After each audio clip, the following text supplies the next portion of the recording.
Сәлем достар, каналыма қош келдіңіздер. Бүгін сіздермен тартылған еттен осындай ас әзірлейміз.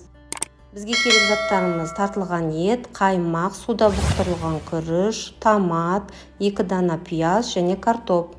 Ең алдымен осы тартылған етімізге 2 дана пиязымызды майдалап, турап қосамыз.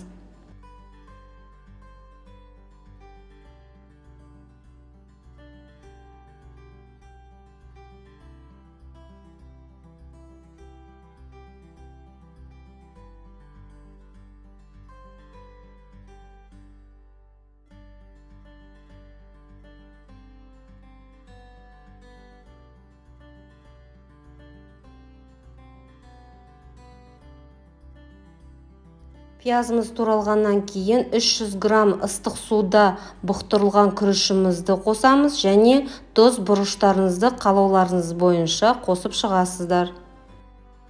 Барлық масса бірігу үшін жақсылап араластыру керек. Бірікпеген жағдайда 1 дана жұмыртқа қосып жіберуге болады.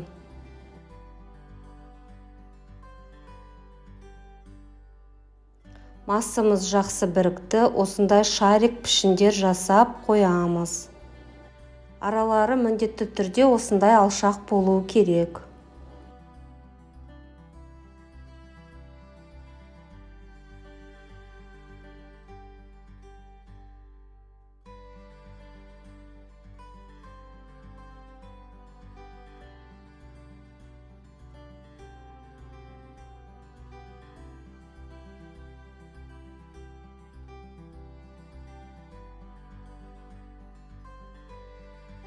Қабығы ашылған картоптарымызды осындай ирек пышақпен 1 сантиметр болатындай ғып турап алдым.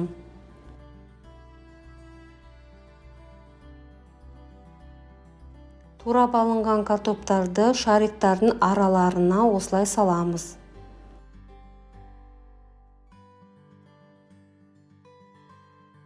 1 стакан ыстық суымызға 2 ас қасық томат, 2 ас қасық қаймағымызды салып араластырып, асымыздың үстіне құйып, 180 градуста қызып тұрған пеште 40-45 минутқа саламыз.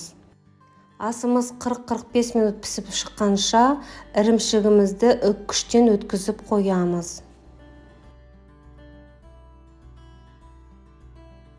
45 минуттан кейін үккіштен өткізілген ірімшігімізді бетіне сүйіп, тағы 5 минутқа саламыз.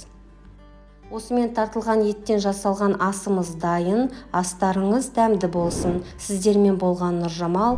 Видеоны соңына дейін қарап, подписка, лайк басуды ұмытпаңыздар.